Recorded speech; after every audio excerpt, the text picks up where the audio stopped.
এটা আমরা কতটুকু কোরআনে বলছি?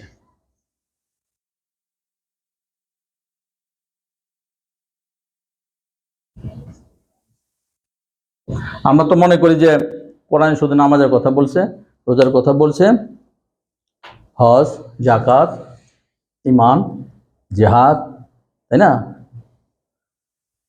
তো আমাদের জীবন চলার জন্য, কথা বলার জন্য, ব্যবহার করার জন্য আচরণগতভাবে এগুলো আমরা জানি না। আর জানি না বলে গুরুত্ব দেই না। গুরুত্ব কোথায় দিয়েছি? গুরুত্ব দিয়েছি টুপিতে, দাড়িতে, জব্বাতে, মেসওয়াক, তসবি, জায়নামাজ, আতর, সুরবাদানি, তাহাজ্জুদ, তারপরে ওমরা। কথা খালি মানুষের শরীর মেজাজটা করে কেমন দেখেন, একটু একটু কথা বলে দেখেন। আছে কোথাও ধৈর্য? কথা বলছে, আল্লাহ তাআলা বলছে, আমরা আউযু বিল্লাহি মিনাশ শাইতানির রাজিম, বিসমিল্লাহির রহমানির রহিম, ইয়া আইয়ুহাল্লাযীনা আমানুত্তাকুল্লাহ ওয়া কুলু কাওলান সাদীদা। এই ইমানদার আল্লাহকে ভয় করো এবং সঠিক কথা বলো। কোথায় সঠিক কথা বলি? পয়সা দিলেই তো সঠিক গেছে গিয়া, আর ঝগড়া লাগতেছে, সাইড দিয়ে কথা বলতেছি, তার পক্ষ নিয়ে কথা। আমি তো সঠিক ন্যায় কথা বললাম না। আল্লাহ বলছে সঠিক কথা বলো। এগুলো আল্লাহর প্রত্যেকটা তো ওয়াজিব, ফরজ না, কিন্তু ওয়াজিব। আল্লাহর কথা তো আল্লাহ বলছে তোমরা আল্লাহকে ভয় করো। আল্লাহকে ভয় করে কি নফল, সুন্নত, ফরজ। এবং কথা বলো সঠিক কথা। দেখেন আল্লাহ তাআলা যে ঘটনাগুলো বিভিন্নভাবে দিয়েছে, এটা মানে কি সেই সময়ের জন্য, তাদের জন্য প্রযোজ্য না। যেমন আল্লাহ তাআলা বলেছেন কুল হুয়াল্লাহু আহাদ, বলুন আপনি আল্লাহ এক। এটা কি শুধু ওই কাফের ওই সময় বলতে বলছে? আমাদের জন্য এক না? আমাদের জন্য আদেশ না? যেমন আল্লাহ তাআলা এই ইয়াদের বলছে আউযু বিল্লাহি মিনাশ শাইতানির রাজিম, বিসমিল্লাহির রহমানির রহিম, ওয়া ইযা আখাযনা মিসাকা বানি ইসরাঈলা আল্লা তা'বুদু ইল্লাল্লাহ ওয়া বিল ওয়ালিদাইনি ইহসানা। মা বাবার প্রতি সদ্ব্যবহার করো, ওয়াদিল কুরবা, আত্মীয় স্বজনের প্রতি, তারপরে ওয়াল ইয়াতামা ওয়াল মাসাকিনা, এবং ইয়াতীম ও মিসকিনের প্রতি, এবং এটাতে না, এটা 22 নম্বর রুকু, 10 নম্বরে ওয়াবিল ওয়ালিদাইনি ইহসানা ওয়াদিল কুরবা ওয়াল ইয়াতামা ওয়াল মাসাকিনা ওয়াকুলু লিন-নাসি হুসনা। ওয়াকুলু লিন-নাসি হুসনা, মানুষের সাথে সুন্দর কথা বলুন। আরেক জায়গায় আল্লাহ তাআলা বলছে, রাসূল বলছে ওয়াকুল ইবাদি ইয়াকুলু লাতি আহসান, হে নবী আপনি আমার বান্দাকে বলেন উত্তম কথা বলেন। আসেন আমরা এখন আমাদের মাঝে দেখি উত্তম কথা কয়জনে বলি। এটি কি আল্লাহর আদেশ না? আল্লাহর আদেশ কি আছে পাগড়ি দেওয়া? আল্লাহর আদেশ আছে দাড়ি দেওয়া, দাড়িতে রাখা? আল্লাহর আদেশ আছে টুপি দেওয়া, জব্বা, মেসওয়াক? আমরা এগুলো গুরুত্ব দিয়েছি, কিন্তু কিন্তু আদেশ করছে যে উত্তম কথা বলো। আপনি খালি ইউটিউব খুলে দেখেন হুজুরদের উত্তম কথা কারে বলে, কারে উত্তম কথা বলে, এরে গালি, ওরে কাফের, বেদাতি, এই সেই। আশ্চর্যের কথা বেতা, খারাপের কোন পর্যায়ে গেছে যখন একজন আরেকজন আলেমকে বলে ওরে ধৈর্য আন, ওর মুখে প্রস্রাব করে দেয়। নাউজুবিল্লাহ। কাফের তো তোর মুখে প্রস্রাব করে দেয়, এটা আলেমের ভাষা হইতে পারে? সে কোরআন কোথায় মানতেছে? ইনসানিয়াত, মনুষ্যত্ব, যে আমি ইনসানিয়াতকে কথা বলতে চাচ্ছিলাম, সে কোথায় কোরআন মানতেছে? এইরকম কথা একজন আলেমকে আরেকজন বলতে পারে? ওরা ধরে নিয়ে ওর মুখে প্রস্রাব করে দেয়।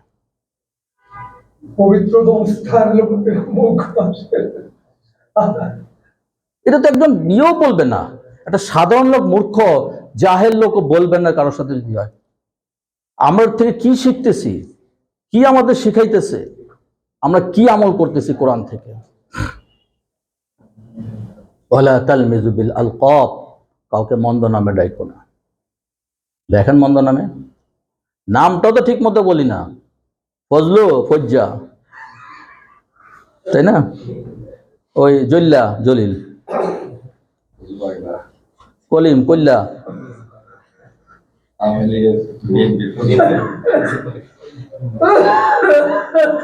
আল্লাহ নিষেধ করতেছে, আমরা কেমনে শুনতেছি? দেখেন, তারপরে এই যে এটা বনি ইসরায়েলের বনি ইসরায়েলদের আল্লাহ তাআলা বলছেন যে তোমরা উত্তম কথা বলো। এটা কি বনি ইসরায়েলের জন্য শুধু বলেছে? আমাদের সবার জন্য। যখন লোকমান হাকিম তার সন্তানকে উপদেশ দিচ্ছে ওয়াকসিদ ফি মাশিয়া, মধ্যপন্থা অবলম্বন করো। বেশি বড় হুজুরেও না, আবার একদম নাস্তিকে যায়ও না, মধ্যপন্থা অবলম্বন করতে। এটা আল্লাহ পছন্দ হয়েছে, কোরআনে এটা অ্যাড করে দিয়েছে। ওয়াকসুদ ফি মিন মাসরিক, ওয়াকসুদ মিন সাউতিক, এবং গলার স্বর ওয়াকদুদ মিন সাউতিক, গলার স্বর নিচু রাখো। ইন্না আনকারাল আসওয়াতি ইলা সাউতিল হামিদ, নিশ্চয় সবচেয়ে নিকৃষ্ট স্বর আওয়াজ হচ্ছে গাদার আওয়াজ। আল্লাহ এখানে শুনতে বলছে। দেখেন আমাদের জীবন বলছে মধ্যপন্থা চলো। বেশি হুজুরগিরি করতে গিয়া সারা একবারে ওয়াজ সরষে কান্দা কেটে ফজর নামাজ নাই, তোমার ওয়াজের দরকারই নাই। তুমি যে ওয়াজ না পড়ো, ফজর নামাজ পড়ো, সারা জীবন ওয়াজ করলে তার সমান হবে না। মধ্যপন্থা অবলম্বন করতে বলেছে, গলার স্বর নিচু করতে বলছে। ওয়াকুল্লিল মুমিনিনা ইয়াগুদ্দু মিন আবসারিহিম, মুমিনকে বলেন তার দৃষ্টি যেন নত রাখে। আপনি নত রাখবেন, টেলিভিশন খুলে বসছেন, মেয়ে তো খবর পড়তেছে, আপনি খবর দেখবেন, চোখ বন্ধ বন্ধ খবর দেখবেন, তাহলে টিভির লাইটটা ইয়ে করে দিয়েন, লাইট অফ করে খালি সাউন্ডটা শোনেন। কোথায় মানতেছি? মানার সিস্টেমই করি নাই, মানার সিস্টেম আমরা রাখি নাই। দেখেন আল্লাহ বলছে মুমিনকে বলেন, কাফেরকে বলেন নাই, মুমিনকে বলেন ওয়াকুল্লিল মুমিনিনা ইয়াগুদ্দু মিন আবসারিহিম, চোখের দৃষ্টি নত রাখার জন্য। এই যে আমাদের যে আদেশগুলো দিচ্ছে, আল্লাহ বলছেন যে আরো কতগুলো আয়াত আছে যেগুলো আমরা আমাদের জীবনের জন্য প্রযোজ্য। ওয়ালা তামশি ফিল আরদি মারাহা, জমিনের মাঝে দম্ভ বেড়ে চলো না, অহংকার বেড়ে চলো। ইন্নাল্লাহ লা ইউহিব্বু কুল্লা মুখতালিন ফখুর, আল্লাহ অহংকারী এবং উদ্ধতকারীকে পছন্দ করেন। আমি খুব বাস্তব অবস্থা কিছু বলি। আমার ছোট ভাইয়ের ওয়াইফের সিজার হবে আর কি, একজন যে করবে ডাক্তার সাহেব আমাকে পরিচয় করে দিচ্ছে যে আমার ভাই, বড় ভাই ডাক্তার। আসসালামু আলাইকুম।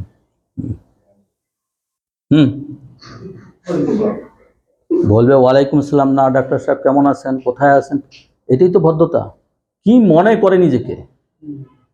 আমি বলতে চাইছিলাম ডাক্তার কি আপনি একাই হয়েছেন? সালামও বুঝেন না? বলি নাই কেন, এখন সে সিজারটা করে মেজাজটা খারাপ করে দিলে আমার ভাইয়ের ওয়াইফের তো যাবে। আমি সহ্য করে নিছি। এই হলো ভদ্রতা। একজন আছে কোনো প্রতিষ্ঠানে, আমি জীবনে ওরা হাসতে দেখলাম না। ডাক্তার সাহেব কেমন আছেন? আসসালামু আলাইকুম। ডাক্তার সাহেব ওয়ালাইকুম আসসালাম, কেমন আছেন?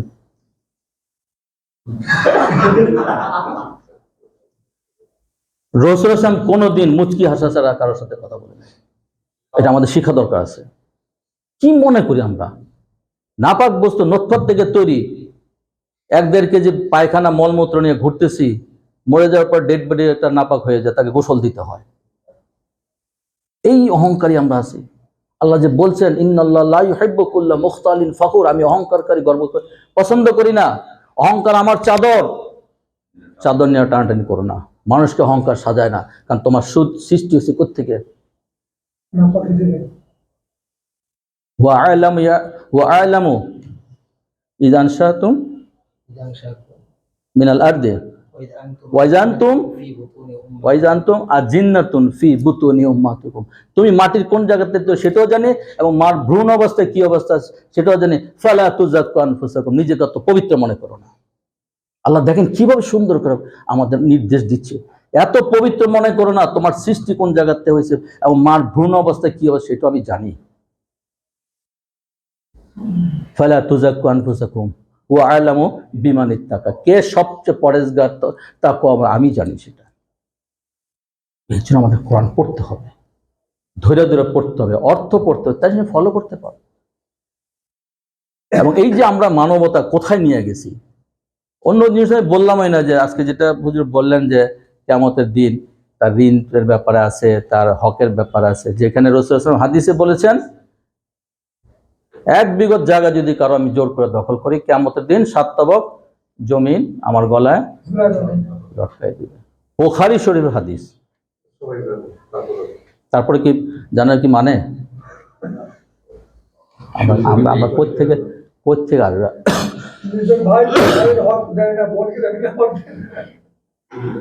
বোনকে ঠকায়, আর বাবাও তো ছেলেকে লিখে দিয়ে যায়, মেয়েকে ঠকায় দেয়, কোথায় পাচ্ছে?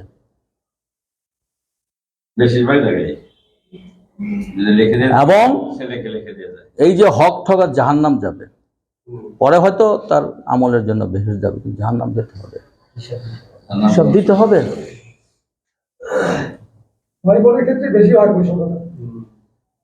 প্রত্যেককে তার হক দিতে হবে। ওই যে ওখানে আয়াতটা পড়লাম, ওয়াদিল কোরবা, আত্মীয় স্বজন হক দিতে হবে। এবং ওই যে 22 নম্বর রুকু যেটা পড়েছেন, লাইসাল বিররা আন তুওয়াল্লু ওয়ুজুহাকুম কিবালিল মাশরিকি ওয়াল মাগরিবি ওয়ালাকিন্নাল বিররা মান আমানা বিল্লাহি ওয়াল ইয়াউমিল আখির ওয়াল মালাইকাতি ওয়াল কিতাবি ওয়ান নাবিয়্যিন ওয়া আতাল মাল আলা হুব্বি ওয়া যাবিল কুরবা ওয়াল ইয়াতামাল মাসাকিনা ওয়াসাইলিনা ওয়াফির রিকাব। এই যে ওয়াফির রিকাব এখানে আসছে আর কি, দাস মুক্তি যারা চাচ্ছে তাদেরকে, যাস্তাকারীদেরকে দেওয়া। এবং এইখানে আল্লাহর সন্তুষ্টির জন্য তুমি ব্যয় করছো, এবং তোমার আত্মীয় স্বজন, ইয়াতিম, মিসকিন, এদেরকে। আল্লাযীনা ফি আমওয়ালিহিম হাক্কুম মা'লুম, তোমার সম্পদে কি হক রয়েছে কাদের? লিসাইলি ওয়াল মাহরুম, যাচনাকারী যারা চায় এবং যারা বঞ্চিতদের, তোমার সম্পদে তাদের হক রয়েছে। এখন আমরা চিন্তা করি কতটুকু দেই, এত হইতেছে তারপর বলে হয় না, তারপর হয় না।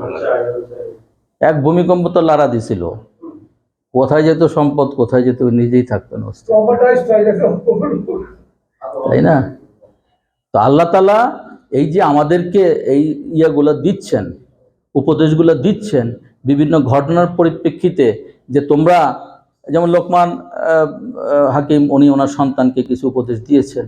এর মাঝে যে আমি কথাগুলো বললাম যে ওয়াকসিদ ফি মাশাইকা, যে তুমি মধ্যপথ চলো, তারপরে ওয়াকদুদ মিন সাউতি, গলার স্বর নিচু করো, এগুলো শুনো।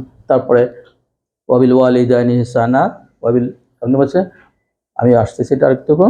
ওয়াইদা ক্বালা লুকমানু লিবনি ওয়া হুয়া ইয়াইজু ইয়া বুনিয়া লা তুশরিক বিল্লাহ ইন্না শিরকা লাযুলমুন আযীম, হে আমার সন্তান তুমি আল্লাহর সাথে শিরক করো না, ইন্না শিরকা লাযুলমুন আযীম, নিশ্চয় শিরক সবচেয়ে। ওয়াসাইনাল ইনসানা বিওয়ালিদাই, তোমার কি পিতামাতার প্রতি সদস্য করো। কেন? হামালাতু উম্মুহু ওয়াহানান আলা ওয়াহনি ওয়া ফিসালুহু ফি আমাইনি আনিশকুরলি ওয়া লিওয়ালিদাই, কেন তোমার মা তোমার গর্ভধারণ করেছে, কষ্টের পর কষ্ট করেছে, এবং 2 মাস দুধ খেয়েছে, 2 বছর 2 বছর দুধ খেয়েছে, আমার শুকর করো, তাদের শুকর করো। এই যে উপদেশগুলা আমরা তো কোরআন থেকে পড়ি না, জানি না, মানব থেকে। আল্লাহ মা বাবার প্রতি কর্তব্য নিয়েছে, ওয়াকাদা রাব্বুকা আল্লা তা'বুদু ইল্লা ইয়া ওয়া বিল ওয়ালিদাইনি ইহসানা, আল্লাহ আদেশ দিতেছে আল্লাহর সাথে আল্লাহর ইবাদত করবা, কার শরীক করবা না, আল্লাহর ইবাদত করবা, এবং মা বাবার সাথে কি করবা? সদবা।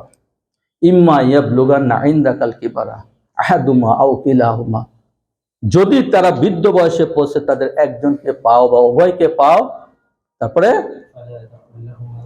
না, তার আগে হ্যাঁ, ফালা তাকুল্লাহুমা উফফি ওয়ালা তানহারহুমা ওয়া কুল্লাহুমা কাওলান কারীমা, তাদের সামনে উফ শব্দটা পকড়বা না, ধমক দিয়ে কথা বলবা না, তাদের সাথে বিনয় নম্র সম্মানের সাথে কথা বলো। ওয়াকফিদ লাহুমা জানাহাজ যুল্লি মির রাহমাতি ওয়া কুর রাব্বিরহামহুমা কামা রাব্বায়ানি, তোমার দয়ার বাবু বিষয়ে দাও, রহমতের জন্য তাদের জন্য দোয়া করো যে আল্লাহ শৈশবে তারা আমাকে যেভাবে লালন পালন করেছে, দয়া করেছে, আজকে তাদের জন্য দয়া করো। বৃদ্ধাশ্রমে থাকছে একজন ঢাকা মেডিকেলের প্রফেসর মেডিসিনের, তার এক ছেলে ডাক্তার, এক ছেলের ইঞ্জিনিয়ার, আমেরিকায় থাকে, বৃদ্ধাশ্রমে পালা রেখা, অতটুকুও না, বলতেছে রাত্রেবেলা ছুরি ধরে আমার কাছে সম্পত্তি লেখা আমার আজকে ফলাই দিয়ে গেছে। এই লেখাপড়া, এই আমরা শিক্ষিত মনে করি, ডাক্তার হইলো, ইঞ্জিনিয়ার হইলো, ওই যে মানুষ হইল না। এটা কথা বলে আমার একদিন বলতেছে যে ডাক্তার হইলি মানুষ হইলি না।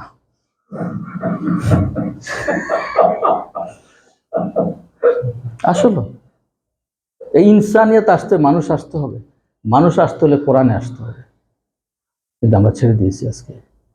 মানে কোরআন আমরা পড়ি না, কোরআন আল্লাহর আদেশ আমরা জানি না। জানবো করতে ওই যে বলেই তো দিছে, জানার নাম ইসলাম না, মানার নাম। বেকুব থেকে বেকুব কেউ হয়। এই যে মাদার সাহেব যে আপনাদের ইসলামী সঙ্গীত সুন্দর শোনায়, বলে উনি, আমি যখন মাদ্রাসার ছাত্র ছিলাম তবলিগে গেছি, তবলিগে গেছি, আমার একটা সকালবেলা আমল ছিল, ফজরের পরে সূরা ইয়াসিন পড়ি, তবলিগে আমি সব বলেছে তালিম শোনো, তো উনি শোনে নাই। তো ওই তার মাদ্রাসার হুজুরের কাছে ফোন দিছে, আপনার ছেলে তো বেয়াদব, ছাত্র পাঠাইছেন। তারা বলছে আমিরের হুকুম মান নাই, আমির বলছে ইয়ে করতে। তো আমার বললে কিন্তু আমির কে ছিল জানেন? বাবুর্চি। তবলিগের আমির হলো বাবুর্চি। তার নলেজ কতটুকু? এই যে ইসলাম প্রচার হচ্ছে। আর একদম খুব রিসেন্ট আমার খুব ঘনিষ্ঠ একজন আছে, তারা একটা দল নিয়ে গেছে মক্কা শরীফে, উমরার ইয়েতে গেছে, তবলিগের জামাতের মতো নিয়ে। কতটুকু জাহেল, কতটুকু কি বলবো, ইসলাম থেকে ফারেক। তারা ওইখানে বাইতুল্লাহর পাশে জামাত করতেছে, বলছে এইখানে জামাত করো, বাইতুল্লাহর এখানে তারা জামাত করতেছে, নামাজের জামাত করতেছে, বলে আমিরের নির্দেশ। বাইতুল্লাহ কিসমত লাগে, 1 রাকাত নামাজ পড়লে 1 রাকাত নামাজ, বাইতুল্লাহ কাছে রেখে, বাইতুল্লাহর ইমাম রেখা তারা এই আমিরের নির্দেশ নামাজ পড়তেছে, যাওয়া লাগবে না। কোথায় আছে? এইটার পিছনে একটাই কারণ, তারা কোরআন পড়ে না, পড়তে উৎসাহ দেয় না।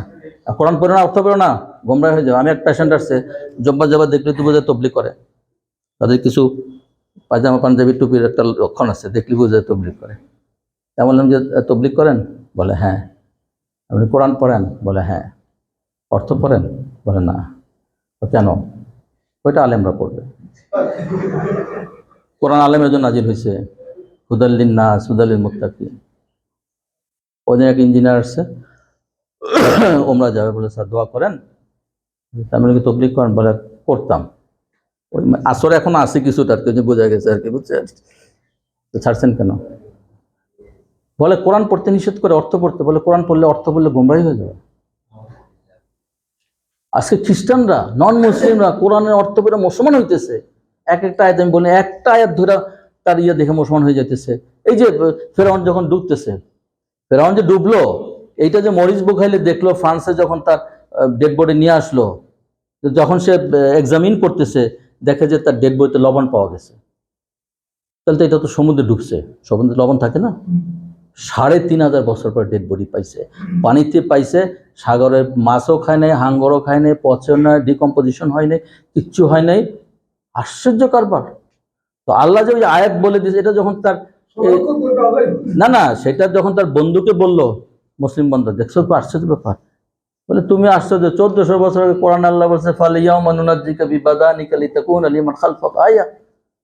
আল্লাহ বলে আজ থেকে আমি তোমার ডেড বডি সংরক্ষণ করে রাখলাম পরবর্তী প্রজন্মের জন্য নিদর্শন স্বরূপ। সুবহানাল্লাহ। আজকে ৩,৫০০ বছর ডেড বডি আল্লাহ কোরআনের 1400 বছর আগে বলে দিছেন। সে বলে কি, বলো কি তুমি 1400 বছর এটা আসছে? এই সে কি করলো, সৌদি আরবে গেল, আরবি পড়া শিখলো, গ্রামারটা শিখা, 2 বছর পড়াশোনা করে পরে সে মুসলমান হয়ে গেল। একটা আয়াতে মুসলমান হয়েছে। আর ৬,২৩৬টা আয়াত আছে কোরআনে। আমাদের নসিব না যে কোরআন বুঝে আমরা আমাদের লাইফ স্টাইল চেঞ্জ করি। ওই যে একটা বললাম লা ইয়াহতামান্নাকুম সুলাইমান ও জুনুদুহু ওয়া হুম লা ইয়াশউরুন, যে ভেঙে দেবে। সুলাইমান তার সৈন্যবাহিনী আছে, তুমি পিঁপড়া যাও ঢুকো, তাহলে তার পায়ে ভেঙে যাবে। ভাঙে আবার কেমনি পিঁপড়া? ওইটা গবেষণা করতে অস্ট্রেলিয়ান বিজ্ঞানী মুসলমান হয়ে গেল যে তার পিঁপড়ার উপরে, যেটা বললাম আলোচনা, চাইতিন চাইতিন একটা কাচের পদার্থ আছে যেটা তার পিঁপড়ার উপরে ইয়ের উপর আবরণ করছে। আপনার কাঁকড়া দেখেন না, কাঁকড়া যদি পাড়া দেন ক্যারক্যার করবেন না? ভঙ্গুর হবে। পিঁপড়া তত ছোট, ক্যারক্যার করার তো জায়গাও নাই, আর শুনবে না। কিন্তু জিনিস তো এটা ওই চাইতিন দিয়ে কিন্তু তৈরি হয়েছে, যেটা গ্লাসের তৈরি হয়।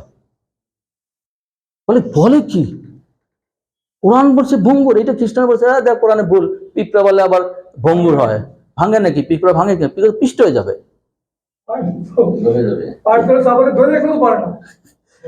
তো জিনিস তো দিছে, ভঙ্গুরের জিনিস তো দিছে, মেটেরিয়াল তো দিছে, এবং এইটা দেশে মুসলমান হয়ে গেল।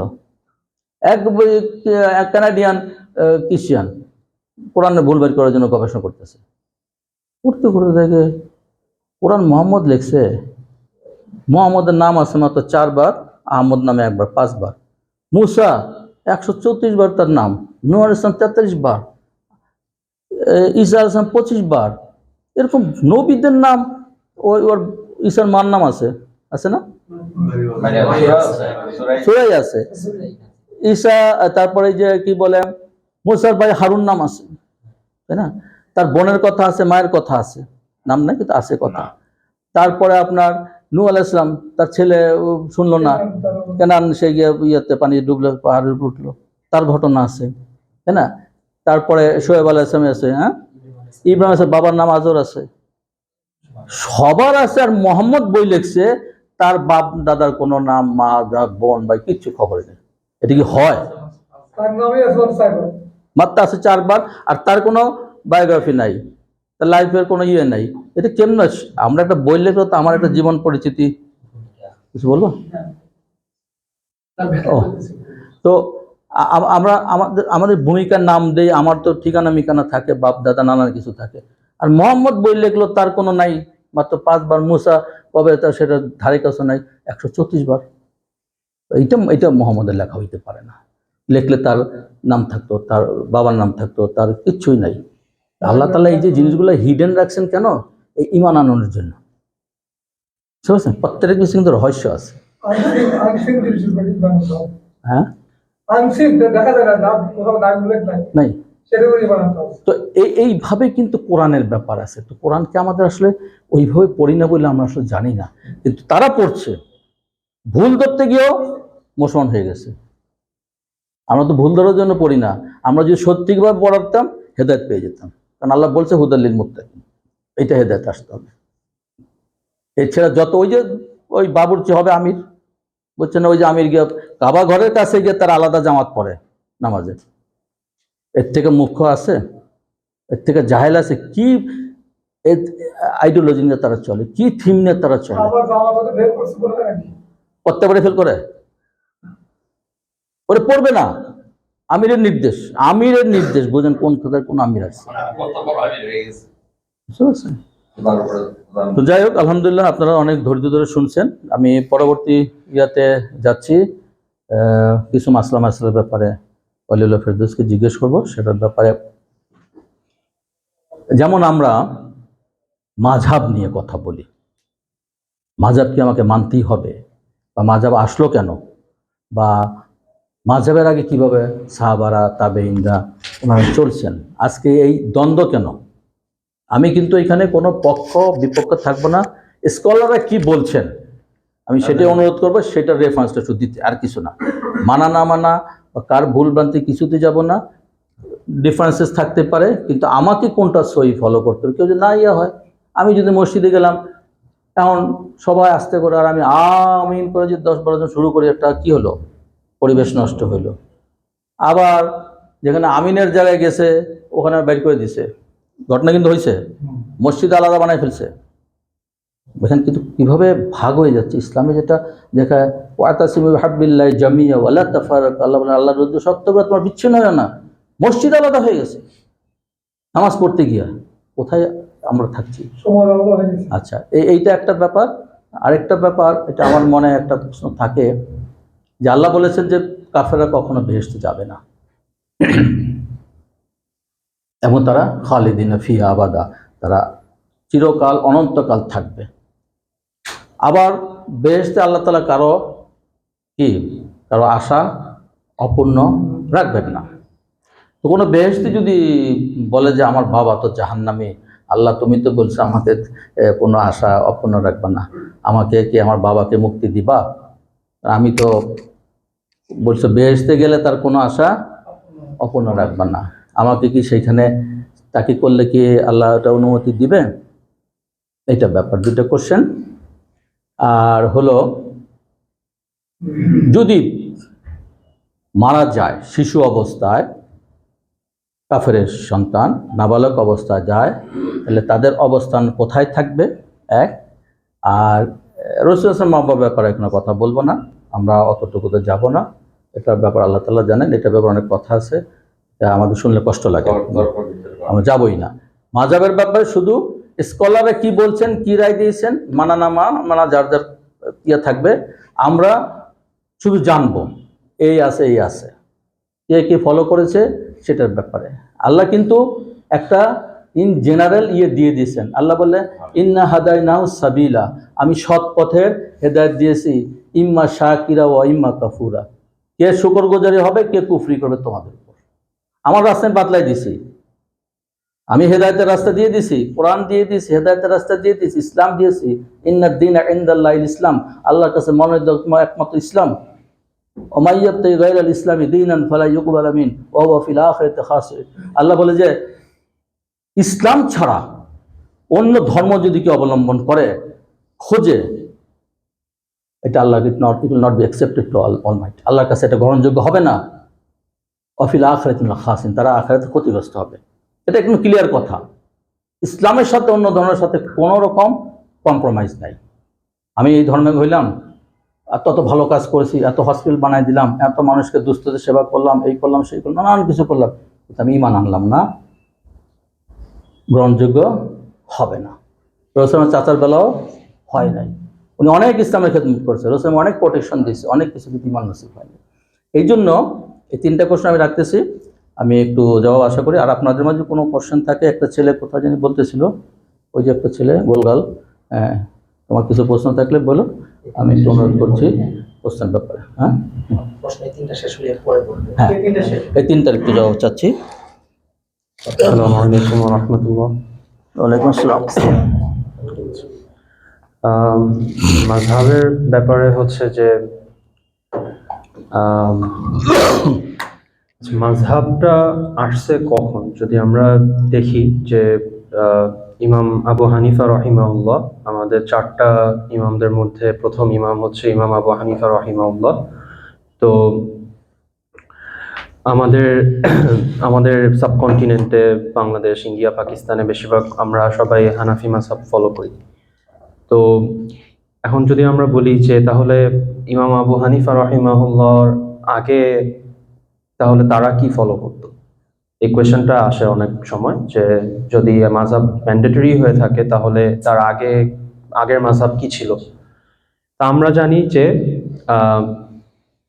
আমাদের জন্য যেটা সবার জন্য একটা জিনিসই, যেটা হচ্ছে যে রাসূলুল্লাহ সাল্লাল্লাহু আলাইহি ওয়াসাল্লাম যেভাবে আমাদেরকে তার সুন্নাহর মাধ্যমে যেভাবে শিখিয়েছেন, যেভাবে কোরআন কিভাবে পরিচালনা করেছেন, কিভাবে তার লাইফস্টাইলটা পরিচালনা করেছেন, ওইটাই হলো আমাদের সবার মাযহাব, হলো এই একটাই মাযহাব। তো এটা চারো ইমামেরই এই সেম মাযহাব। তো এখন হচ্ছে যে মাযহাব মানা কি আবশ্যক নাকি না? তো মাযহাব মানা হচ্ছে একটা জিনিস, আর একটা তাকলিদ হচ্ছে আরেকটা জিনিস। তো তাকলিদ হচ্ছে যে আমি কোনো কিছু একদম মানে ব্লাইন্ডলি ফলো করতেছি। তো আমি দেখবো না যে আমি একজনকে আমি ফলো করতেছি, তো আমি জাস্ট তার কথাই শুনবো, সে সঠিক হোক ভুল হোক ওইটা আমি দেখতে যাব না, উনি আমাকে যেটা বলছে আমি জাস্ট ওইটাই ফলো করবো। তো তাকলিদ জিনিসটা হচ্ছে শুধুমাত্র রাসূলুল্লাহ সাল্লাল্লাহু আলাইহি ওয়াসাল্লাম যেভাবে বলছেন আমরা জাস্ট ওইটার ক্ষেত্রে তাকলিদ হতে পারে, যে আমরা রাসূলুল্লাহ সাল্লাল্লাহু আলাইহি ওয়াসাল্লামকে আমরা ব্লাইন্ডলি ফলো করব। কিন্তু মাযহাবের ক্ষেত্রে আমরা তাকলিদ করতে পারবো না। কারণ হচ্ছে যে আমরা জানি যে চারো ইমাম তাদের চারো ইমামই আমরা তাদের সবাইকে অনেক রেসপেক্ট করি, এবং আমরা যদি বলি যে তাদের মধ্যে কোনো ভুল নাই তাহলে এটাও ভুল হবে, কারণ তাদের মধ্যেও কিছু ভুল আছে। তো তাই আমরা ব্লাইন্ডলি কোনো ইমামকে ফলো করতে পারবো না। তো যেটা হবে হলো যে যারা আমাদের মধ্যে যারা স্কলার্স আছে, তারা তাদের মাযহাব ফলো করতেই হবে এরকম কোনো বিষয় নেই, কারণ তাদের অলরেডি ওই জ্ঞানটা আছে যে তারা কোরআন পড়বে, সুন্নাহ পড়বে, এবং তারা নিজেরা ফতোয়া দিতে পারবে, তারা নিজেরা একটা ওপিনিয়ন দিতে পারবে। তারা একজন মুজতাহিদ ইমাম যদি হয়ে থাকে, তার ক্ষেত্রে মাযহাব ফলো করতে হবে এরকম ম্যান্ডেটরি কিছু নাই। তো এখন হচ্ছে যে নর্মাল মানুষ আমরা যারা আছি, তো আমাদের জন্য উচিত হবে, আমি বলবো না যে এটা ফরজ বা ওয়াজিব, কারোর উপর ফরজ ওয়াজিব না যে আমরা একটা মাযহাব ফলো করবই, কিন্তু নর্মাল মানুষ যাদের ওই জ্ঞানটা নাই যে আমি কোরআন পড়লাম, অর্থ পড়লাম, সুন্নাহ পড়লাম, আমি ওইটা থেকে আমি নিজে বুঝে ফেলতে পারবো, তো ওই যখন জিনিসটা ওই জ্ঞানটা যখন আমাদের না থাকবে, তা আমাদের উচিত যে আমরা একটা মাযহাবের উপর থাকি, যাতে আমরা মানে এক আমরা যাতে এরকম না হয় যে আমরা ইমাম আবু হানিফা রাহিমাহুল্লাহর একটা মাযহাবের মানে একটা ফতোয়া ফলো করলাম, যেটা আমার মন চাইলো ফলো করলাম, আবার ইমাম শাফি রহিমাহুল্লাহ যেটা আমার মন চাইলো আমি ফলো করলাম। এই জিনিসটা উচিত না। এটাকে আমরা বলে থাকি, স্কলাররা বলে থাকে যে ফাতোয়া শপিং টাইপের হয়ে যায়, যে আমার যেটা আমার নিজের মতো মনে হইতেছে আমি ওই ফতোয়াটা নিতেছি, আবার যেটা আমার এগেনস্টে যাইতেছে আমি ওইটা নিচ্ছি না। তো এই জিনিসটা উচিত না, এই জিনিসটা ঠিক না, এটা হলো যে অ্যাডভান্টেজ না, এটা একটা মানে মানে এটা এটা ঠিক না আর কি। তো তার মানে হচ্ছে যে কোনো একজনকে ফলো করতে হবে। হ্যাঁ, যে কোনো একজনকে ফলো করা উচিত, মানে নর্মাল মানুষের জন্য সবার জন্য না, না, এটা সবার জন্য না, আম এটা বলছে সাধারণ। হ্যাঁ সাধারণ মানুষের জন্য। কিন্তু তারপরও স্কলাররা বলে থাকেন যে প্রথমে উচিত হলো যে আমরা নিজেরা কোরআন পড়বো, কোরআনের অর্থ পড়বো, হাদিস পড়বো, তারপরে আমরা এরপরে যদি আমাদের কোয়েশ্চেন থাকে যে না আমরা এই জিনিসটা বুঝি নাই, আমরা এই জিনিসটা নিয়ে কনফিউজ, তখন আমরা কোনো রিলায়েবল স্কলার যার নলেজ আছে আর আমরা মনে করি যে না তার আকীদাগতভাবে উনি রাসূলুল্লাহ সাল্লাল্লাহু আলাইহি ওয়াসাল্লাম যেভাবে শিখিয়েছেন আমরা উনি সেভাবে চলে, তো আমরা তাদের কাছ থেকে আমরা ওই নলেজটা নিব, যে আমার যে কনফিউশন আছে, যে কোয়েশ্চেন আছে, ওই জিনিসটা ক্লিয়ার করে নিব। তো তো এটাই আর কি। তো এখন যদি কেউ বলে যে না মাযহাব না ফলো করলে কাফের, বা মাযহাব না ফলো করলে সে মুসলিম না, তার ঈমান নাই, এটা এটা এটা বাড়াবাড়ি। আবার যদি কেউ বলে যে না মাযহাব ফলো করলে সে মানে ডেভিয়েটেড হয়ে গেছে, তো এটাও ঠিক না, কারণ এরকম রাসূলুল্লাহ সাল্লাল্লাহু আলাইহি ওয়াসাল্লাম আমাদের কোনো ইনস্ট্রাকশন দেয় নাই যে রাসূলুল্লাহ সাল্লাল্লাহু আলাইহি ওয়াসাল্লাম বলছেন যে রাসূলুল্লাহ সাল্লাল্লাহু আলাইহি ওয়াসাল্লামের জামানার পর সাহাবা রাদিয়াল্লাহু আনহুমদের জামানা, তারপর হচ্ছে তাবেঈনদের জামানা, তো এই তিনটা হচ্ছে বেস্ট জেনারেশনস। তো আমরা ওই তিনটা জেনারেশনকে ফলো করব। এবং ইমাম আবু হানিফা রাহিমাহুল্লাহ ছিলেন হলো তাবেঈনদের সময়, তারপর আসলেন ইমাম মালিক, এরপর ইমাম শাফি, এরপর ইমাম আহমদ। তাদের চারজনের মধ্যে কারো মধ্যে আকীদাগত কোনো ইখতিলাফ ছিলেন না, তাদের আকীদা সবার আকীদা আহলে সুন্নাহ ওয়াল জামাআর আকীদা। তো আকীদা তাদের ঈমানটা হচ্ছে সবচেয়ে মেইন। তাদের মধ্যে ইখতিলাফ হচ্ছে ফিকহ বিষয় নিয়ে। তো ফিকহ বিষয় নিয়ে ইখতিলাফ থাকবে, এইটা থাকবে, কারণ এটা কোরআনের আয়াতেও আছে। আল্লাহ রাব্বুল আলামিন বলছেন যে যদি কারো মধ্যে কোনো মত পার্থক্য দেখা যায়, তখন আল্লাহ বলছে যে কোরআন এবং সুন্নাতে ব্যাক করতে এবং দেখতে যে কি এভিডেন্স আছে, রেফার করতে বলছে কোরআন আর সুন্নাতে। তো তার মানে বোঝা যায় যে এই ইখতিলাফ এবং এই ফিকহ রিলেটেড যেসব জিনিস আছে এগুলো নিয়ে মত পার্থক্য থাকবে, কিন্তু এইটার কারণে কেউ কাফের হয়ে যাবে, কেউ নামাজ হবে না, কোনো হানাফি ইমামের পিছে নামাজ হবে না, কোনো আহলে হাদিসের ইমামের পিছে নামাজ হবে না, এগুলা মানে এগুলা বাড়াবাড়ি, আর এগুলা ইসলামের আহলে সুন্নাহ ওয়াল জামাআর মানে এটিকেটের ভিতর পড়ে না। ঠিক আছে, দ্বিতীয় কোশ্চেনের উত্তর কাফেরদের ব্যাপারে বেহেশতে গিয়ে কাফের, হ্যাঁ, এখন যেটা হচ্ছে যে আমরা জানি হাদিসে আছে যে রাসূলুল্লাহ সাল্লাল্লাহু আলাইহি ওয়াসাল্লাম বলছেন যে কিয়ামতের দিন আল্লাহ এরকম এরকম অনেক থাকবে যারা জান্নাতে যাবে, এবং তারা বলবেন আল্লাহর কাছে যে রিকোয়েস্ট করবে যে আমার মানে কাছের মানুষ, আমার বাবা হতে পারে, মা হতে পারে, সন্তান হতে পারে, যারা জাহান্নামে আছে, তো তাদেরকে আল্লাহ মাফ করে দিবেন কিনা, জান্নাতে পাঠাই দিবে কিনা, এটা তার একটা মানে মন থেকে একটা রিকোয়েস্ট থাকবে আল্লাহর কাছে। তো এই ক্ষেত্রে আল্লাহ রাব্বুল আলামিন তাদেরকে মাফ করে দিবেন যাদের মধ্যে ঈমান ছিল। তো এরকম অনেককে জাহান্নামীকে আল্লাহ জান্নাতে পাঠিয়ে দিবেন যাদের মধ্যে ঈমান ছিল। তো এটা হলো যে এটার দলিল আছে। কিন্তু যে কাফের, কাফেরকে আল্লাহ কখনো মাফ করবেন না। এবং সে এখন তাকে নিয়ে কি কেউ আল্লাহর কাছে রিকোয়েস্ট করবে কিনা কোনো নর্মাল মানুষ, এটার ব্যাপারে আমরা জানি না। এটার ব্যাপারে সাহি দলিল আছে কিনা আমি জানি না। তবে যেই একটা দলিল আছে হচ্ছে যে ইব্রাহিম আলাইহিস সালাম উনি কিয়ামতের দিন যখন তার কিয়ামতের দিন তার বাবার সাথে দেখা হবে ইব্রাহিম আলাইহিস সালামের। তো যখন দেখা হবে তখন তার চেহারা দেখে ইব্রাহিম আলাইহিস সালাম তখন তার মনে একটু চলে আসবে যে আমার বাবা তো কাফের ছিলেন, তো উনি তো এখন জাহান্নামে যাবে। তার মনে একটু কষ্ট আসবে এবং তিনি তখন আল্লাহর কাছে বলবেন যে তার বাবাকে কি মাফ করে দেওয়া যায় কিনা। তো তখন আল্লাহ রাব্বুল আলামিন ইব্রাহিম আলাইহিস সালামের বাবাকে তার মানে আহ, উনাকে আহ, হায়নার মতো করে দিবে, মানে তাকে হায়নাতে চেঞ্জ করে দিবে, যাতে তখন ইব্রাহিম আলাইহিস সালাম মানে নিজেই হয়ে যাবে যে মানে এটা হবে না। তো তাকে তখন হায়নাতে রূপান্তরিত করে তাকে জাহান্নামে পাঠায় দিবে। তো এইটা তখন আর ইব্রাহিম ইসলাম আর আল্লাহর কাছে এইটা নিয়ে আর কিছু চাবেও না, এবং উনি নিজ থেকে তখন হবে যে না, মানে আল্লাহ রাব্বুল আলামিনের যে জাজমেন্ট এটাই চূড়ান্ত এবং এটাই ফাইনাল, এবং তার মনে আর কোনো কষ্ট থাকবে না। তো এটা দিয়ে বুঝতে পারলাম আমরা যে যে জাহান্নামী, যে কাফের, তাকে আল্লাহ কিয়ামতের দিন মাফ করবেন না। যে আমরা যতই সুপারিশ করি, যেহেতু ইব্রাহিম আলাইহিস সালাম সুপারিশ করেছেন এবং আল্লাহ তারপরও মানে ওনার বাবাকে মাফ করেন নাই, তো এখানে আমরা এটা বুঝতে পারলাম যে এটা হবে না, যে কোনো কাফেরকে আল্লাহ মাফ করে জান্নাতে দিবেন না।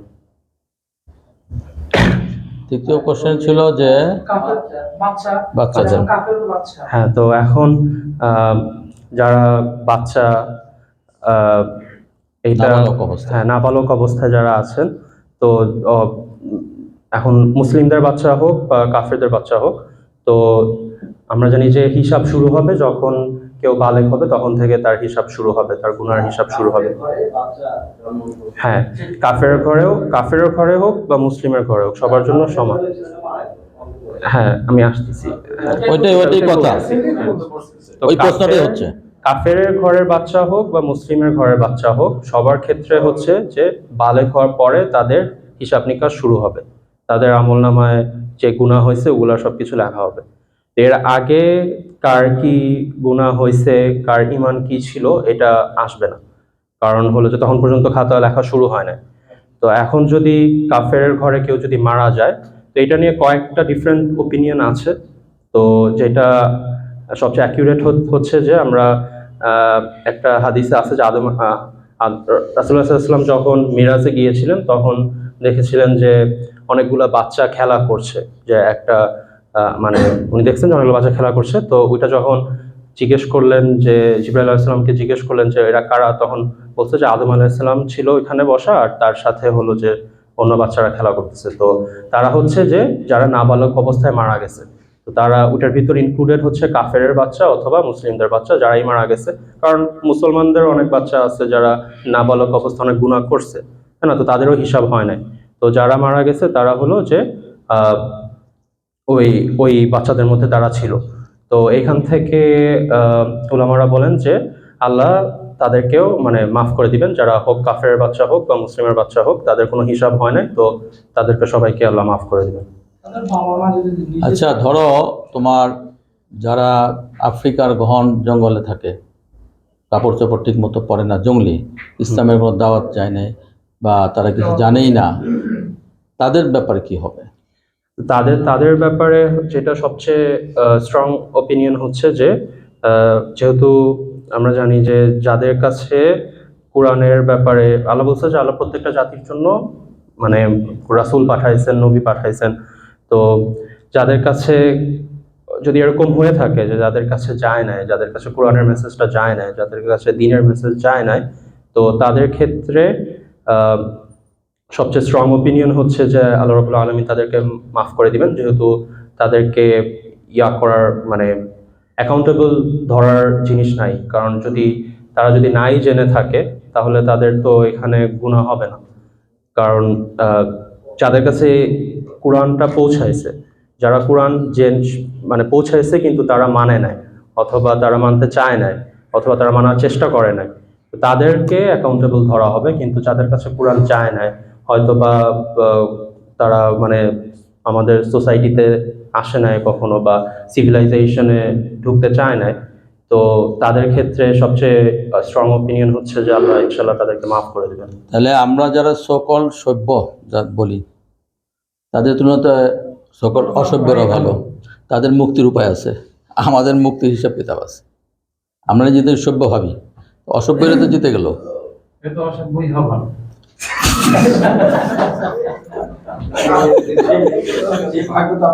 হয় নাই, এটা তো সভ্য করে বানাইছে। জিনিসটা হলো এরকমই যে স্কুলে ভর্তি হয়েছে, আর স্কুলে ভর্তি হয়ে পড়াপাড়া মাইরও খায়, তাই না, ফেলো করে গালাগালি করে, অনেক কিছু হয়। আর একজনে স্কুলে ভর্তি না আরামে ঘুরতেছে, ভাবতেছে আমি তো মাইরও খেলাম, তুই স্কুলে ভর্তি কী হইলে, তুই তো প্রায় মাইর খেতেছিস। তো সে তো পাস করবে, মেট্রিক পাস, তুই তো সারা জীবন খেলবি কিন্তু পাস করবি না। তো কাজেই মুসলিমরা যতই অন্যায় করুক যাই করুক তারপরও কিন্তু পার হয়ে যাবে। আর কাফেররা যত আরাম আয়েসে থাকুক, তারা তো সার্টিফিকেট ঢুকেই নাই, লাইলেলা স্কুলে ঢুকেই নাই, তারা কাফের অবস্থায় আছে। তারা যত আনন্দ আরামে থাকুক, তারা কিন্তু পার পাবে না, তার কিন্তু ডিগ্রি হবে না, মেট্রিক ইন্টারমিডিয়েট তার কিছু লেভেল হবে না, কিন্তু এর হয়ে যাবে। তা আমরা মুসলিমরা যতই পাপ করি তারপর পাপের শাস্তি হবে, কিন্তু যেহেতু ইমান আছে, যেটা বললো যে কাফেরদের ওই জাহান্নামীদের মাঝে যাদের ইমান আছে একই আপন, শুধু ইমান না, মানে এমনও ঘটনা আছে যে কোনো ধর্মই মানে না, কিন্তু এক স্রষ্টা বিশ্বাস করে, শরিক করে নাই, সে মুক্তি পাবে। কিন্তু স্রষ্টা বিশ্বাস করে শিরক করেছে, সে মুক্তি পাবে না। কথাটা কিন্তু বুঝতে হবে। হ্যাঁ, সে কোনো আমলই করে নাই, কোনো ধর্মও মানে নাই, কিন্তু বিশ্বাস করছে এক স্রষ্টায়, সেও last person, he will escape from the hell, একদিন না একদিন সে যাবে, তার চান্স আছে। কিন্তু এই যে আমাদের দেশে আমরা ইমান এনে যে শিরক করতেছি, মাজারে গিয়ে শিরক করতেছি, পূজা করতেছে, ওই কুফরি করতেছি, পায়েতে সেজদা করতেছি, অল আর শিরক। এদের ব্যাপারে মুক্তি হয় কিনা এটা আল্লাহ জানে ভালো, কিন্তু আল্লাহ তো বলে দিছে যে শিরক আল্লাহ মাফ করবেন না। আচ্ছা, তোমার কি কোশ্চেন ছিল? একটা কোশ্চেন আমার আছে যে যেমন কাফেরের বাচ্চা যখন যাবে, কাফের বাবা মাকে কাফেরের বাচ্চা নিতে পারবে, সেটা তো রাইটটা দেখবে। না না না, এটা তো নবী তো ভাই ক্লিয়ার করছে। না না না, কাফের তো হয়েই গেছে, এটা কাফের সম্পর্কে সেটা তো হয়ে গেল। কাফের কোনোভাবেই পাবে না নিষ্কৃতি। হ্যাঁ, তোমার কোশ্চেন কি? আমার কোশ্চেনটা একটু ইথিস টাইপের, মানে যদি আমি মুসলিম ঘরে জন্মগ্রহণ না করতাম, আমি যদি জন্মগ্রহণ মানে শুরু থেকে যদি আমি এথিস্ট হইতাম, তাহলে আপনি যে আজকে আলোচনাগুলো, আমি ধরেন প্রথম থেকে এমন ভাবে মানে হযরত মুহাম্মদ সাল্লাল্লাহু আলাইহি ওয়াসাল্লামকে নিজের নবী মানছি না, মানে আল্লাহ মাফ করুক, আগে আমি নবী মানছি না, মানে আমি মুসলিম এখনো হয়নি। এখন আপাতত দৃষ্টিতে তার বিষয়ে এগুলাই ভাবো যে এই বইটা তিনি লিখছেন, বা তার কাছে কোনো ওহী কোরআন আসেই নাই, তিনি নিজের মন মতন যা ভালো লাগে তাই লিখছেন। পরবর্তীতে মুসলিম উম্মাহ নিজের নবীকে শ্রেষ্ঠ বলার দাবিতে বিভিন্ন লিঙ্ক জুড়ছে যে এর সাথে মানসিক ক্রোমোজোমের এই মিল আছে, ওর সাথে অমুক মিল আছে, তার সাথে তা মিল আছে, মানে নিজের মানসিক শান্তির জন্য তারা এগুলো করছে। কিন্তু আমার আসল প্রশ্ন ওখানে না, আসল প্রশ্ন আপনার বক্তব্য থেকে। আপনি বলছেন যে তিনি মানে কোরআনে আসছে যে শুক্রাণু থেকে মানুষ আসছে, নাবাত থেকে, নুতফা থেকে আসছে। কিন্তু আমরা যদি অতীতে যাই, তাহলে অনেক আগে দেখবো অনেক মানে বিজ্ঞ ব্যক্তি, মানে হযরত ঈসা আলাইহিস সালামের আগে যত মানে বিজ্ঞ ব্যক্তি ছিল, যেমন অ্যারিস্টটল, এরা আগেই মানে এইরকম বিষয় তত্ত্ব দিয়ে গিয়েছে যে এমন থেকে মানুষ আসতে পারে না, এখন আমরা এটা রং ইনফরমেশন। এমব্রায়োলজি কবে হয়েছে বলো? জি, এখন আচ্ছা আমি এটা ধরে নিলাম। এখন আমরা হযরত মুহাম্মদ সাল্লাল্লাহু আলাইহি ওয়াসাল্লামকে এভাবে কি ভাবতে পারি না যে তিনি অনেক ধূর্ত ব্যক্তি ছিলেন, তিনি অনেক বিজ্ঞানীত যাদের কোনো প্রাতিষ্ঠানিক জ্ঞান নেই, কিন্তু তারা তো নিজ শিক্ষায় অনেক দীক্ষিত ছিলেন। এখন আমি তো আমার প্রশ্নটা বলছি এথিস্টের জায়গা থেকে, আমি তো মুসলিম, ঠিক আছে, দ্যাটস গুড। হ্যাঁ, এখন অমুসলিমরা তো এইভাবে ভাবতেই পারে যে তিনি অনেক মানে ধূর্ত ব্যক্তি ছিলেন, এমন ভাবে নিজের বইটা লিখছেন যেন সাধারণ জনগণ তার কোনো ভুলই ধরতে পারবে না কোনোদিন। এবং তার পরবর্তীতে তার আপনার যে দ্বিতীয় প্রশ্নটা, মানে দ্বিতীয় আরেকটা প্রশ্ন ছিল, যেখানে আপনার মানুষ মানে অন্য কোষ সম্পর্কে বলছেন যে তিনি জানতেন যে এখান থেকে মানে পুরাণে আসছে যে এখান থেকে মানুষের শুক্রাণু তৈরি হয়। তো এটা আমরা অনেক আগে থেকে যে এনশিয়েন্ট ইজিপশিয়ানরা অনেক আগে থেকে জানতো যে মানে অন্য কোষ থেকে মানুষের সৃষ্টি, ওখানে থেকে শুক্রাণু আসে। তাদের মধ্যে মানে তাদের উন্নত হাইড্রোগ্লিফিক্স থেকে এটা জানা যায় তারা কন্যা সন্তান লাভ না করার আশায় বাম অঙ্গকোষ ফেলে দিতেন। অতএব তারা তো এনশিয়েন্ট ইজিপশিয়ান তো আজ থেকে 5,000 5,500 বছর আগে মানুষ, এখন মুহাম্মদ সাল্লাল্লাহু আলাইহি ওয়াসাল্লাম মাত্র 1500 বছর আগের মানুষ। অথবা আমরা কি এই দৃষ্টি থেকে ভাবতে পারি না যে তিনি এটা অনেক আগেই জানতেন? মানে তাকে তো আমি অনেক মানে তো আমি এটা এথিক্সের জায়গা থেকে প্রশ্নটা করছি, আমার মাথায় তো এটা আসবে না। ঠিক আছে, এই প্রশ্নগুলো কিভাবে দেখছেন? আচ্ছা প্রথমত তোমাকে আগে জানতে হবে, ফার্স্ট অফ অল হলো যে রাসূল ইসলাম পড়তেও পারতেন না, কথা না, লিখতেও পারতেন না, কথা বুঝো, পড়তেও পারতেন না, লিখতেও পারতেন না, উনি কোরআন পড়তে পারতেন না। এতটা নিরক্ষণ আল্লাহ শুধু এই জন্য রেখেছে যে আজকে এই কোশ্চেনটা আসতো। যদি পড়ালেখা জানতেন ভাবতেন উনি নিজে লিখেছেন। সেকেন্ড থিং, কোরআন কোনো লিখিত আকারে আসে নাই, কোরআন 23 বছরে আসছে। আজকে এই আয়াতে আসছে, তোমাকে আমাকে যদি দেওয়া হয় যে আজকে একটা কথা বলেছিলাম, অমুক দিন তুমি আমাকে এই কথাটা বলছিলা, আমার কি 1 বছর পর এই কথাটা মনে থাকবে? তা 23 বছর ধরে এই একই কথা কিভাবে রইল? লিখিত ছিল না, মুখে মুখে ছিল, বলেছে, হাফেজ হয়ে গেছে, বা গাছের ছালে লিখেছে, হাড্ডিতে লিখেছে, এইভাবে লিখেছে, এইভাবে রয়েছে। উনি তো নিজে পড়তে পারতেন না, দেখে যে পড়বেন সেটাও পারেন নাই। তাকে যে একজন নিরক্ষর যে পড়তে পারতেন না, উনি কিভাবে লিখবেন? আর যেখানে লিখিত অবস্থায় কোরআন নাজিল হয়ই না, বুঝতে পারছো? এক। দ্বিতীয় হলো, উনি ওনার যে নলেজ নিয়ে আসবেন, ওই নলেজ আনবেন কেমনে? আমি একটা বই যদি লিখি, আমার তো একটা রেফারেন্স আসবে মুখের থেকে, আমার বই লেখার তো সেই লেখা আমি পড়া জানতে হবে, জানতেন না।